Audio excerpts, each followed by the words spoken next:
with patterns of the bloodline. Number one, you must take time to study the pattern and understand it.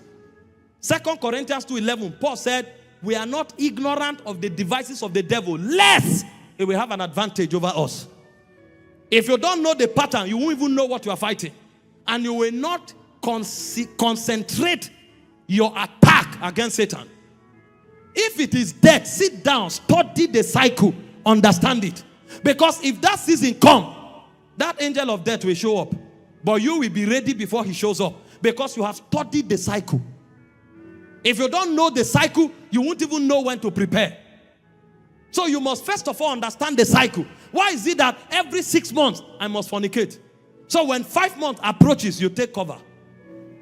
If you don't know the pattern, you can't win. So the first thing is to understand the pattern. Number two is to shut every gate of intrusion that Satan has. Because if you don't shut those fleshly gates, if Satan comes, that's the door he will always use. And many people are making declarations, but gates are open. The gates of alcoholism is open. The gate of womanizing is open. The gate of malice is open. The gate of unforgiveness is open. The gate of gossip is open. And they are declaring, it shall not happen again. It shall not. Satan doesn't bother himself with such people. When he comes, the gate is porous. He will just enter, do what he wants to do, and go out. Keep singing your song. So, after you discern the pattern that fortifies you with an understanding of the possible map, knowing the seasons where things will happen, begin to lock gates. I told you my story. When I was praying against certain patterns in my family, I stood in my room praying, and suddenly my eyes opened. I saw 2 creatures appeared in my room. One had 10 horns. The other one looked like a man that was exhumed from the grave, partly decaying. You look, you see skeleton and other things. What is the meaning of this? And the Holy Ghost started speaking to me. He said, these are the beings that has controlled the destiny of men in your lineage. I said, but I'm born again. And the Holy Ghost told me, there are forces of flesh that has been instituted in your bloodline that gives them an advantage. And he mentioned 4. He said, number 1, lying. Number 2, pride. Number 3, drunkenness. Number 4, womanizing.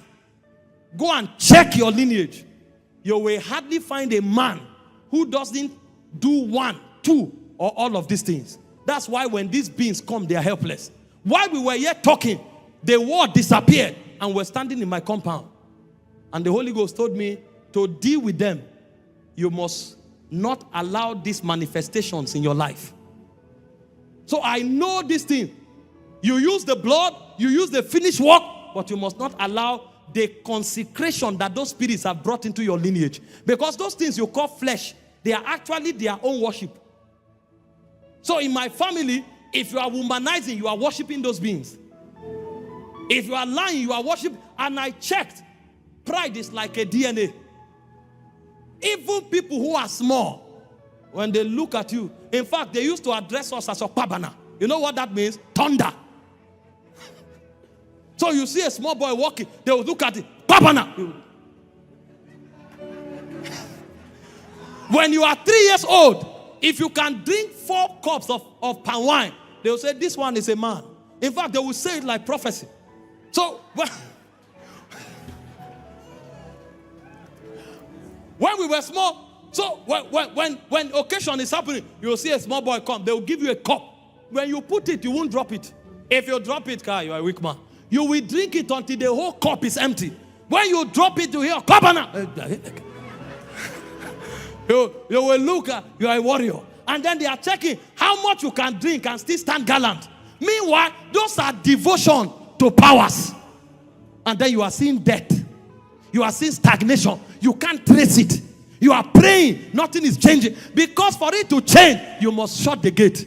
There is a worship going on in darkness that you must stop. Because you can't serve 2 masters. You are worshiping the devil and you are asking God to take him away. You gave your allegiance to him. So God taught me. He said, shut those gates. Shut those gates. If I venture into any of those things, and as much as make it a practice, I know my end has come. Because those beings, they will keep to calendar. It says Satan left Jesus for a season. They always come back. They never miss their timetable. So when you study the pattern, you can tell when Satan will come. You can tell. In my house, between March and May, there is problem. And if you miss it, you'll be shocked. You can trace it. As in, he's so precise, and you are wondering, what is this? They are patterns. And so the first act of priesthood is to discern the pattern. The second is to shut it. This is why if you must preach to people, preach to them. It's not everything you pray on the altar and say, I cover my mother, I cover my brother. Get them submitted to God first. When they are submitted to God, then you can begin to enforce the finished works of Christ. If you don't shut the gate, you will be quoting scriptures and you'll be wondering why they are not working. Because you are quoting scriptures to people who are worshiping Satan. So, identify the pattern, shut the gate, enforce the finished works of Christ. This is where you come and you say, whoever is born of God overcomes the world. When I'm saying it, I know Satan cannot do anything. Because he's the accuser. He won't have any ground. They overcame him. I know. See, every one of you sitting here, if you take time to study, you will trace the pattern in your own bloodline. If you take time to study, you will know the gates that Satan uses. Some of you that are sitting here, if you see money, your whole body begins to shake. If it's money, they don't need to advise you. You will compromise, looking for who will give you. And you are wondering, what's going on? Patterns. Patterns. And the devil will make sure that consecration is kept, so that when he comes, he has authority. So before you start declaring what Christ has done, make sure gates are locked. Gates are locked. If gates are not locked, although Satan overcome, yet in your own life, he will have victory. When you now shut the gate and you begin to enforce the finished works of Christ, finally, make demand of mercy. So that in case there's anything you have not done, the sovereignty of God will override it. He said to subvert a man in his cause. He said the Lord approveth not. These are the 4 priesthood requirements for dealing with bloodline patterns. And I call it bloodline because their manifestations are peculiar to families. And their manifestations are authorized by fleshly weaknesses. This is the priesthood channel. Identify the pattern. Know when the occurrences are possible so that you mount your defense in priesthood. Then, shut the gates of flesh through consecration to God. Then, enforce the finished works of Christ. Then, stand on the mercy of God. If you do this, anything that flesh sponsors will end in your life automatically. And I can tell you, many people, nobody is fighting them. It's themselves fighting themselves. The moment he has money, his throat becomes dry. He's looking for alcohol. There's no party. He just go and sit down on his own and start drinking. And when he drinks, dark inspirations come. He begins to violate ordinances of God. There are some ladies here. The moment they have money, they'll say they want to go on holiday. Or they go to hotel. Ladies. Some go to club. And you are wondering why that affliction won't end. You are the one who opened the gate. There are some men here, the moment they have money, they are running to a brothel. And you are wondering, 40 days fasting, they finish, they go to brothel. Satan will allow you, if you like, fast, let smoke come out of your head. He will wait for you in the brothel because you are coming there to drop your crown.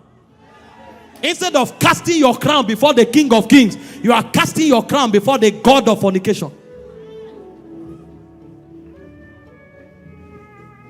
Warfare. Don't joke with it. This is why great men are going nowhere.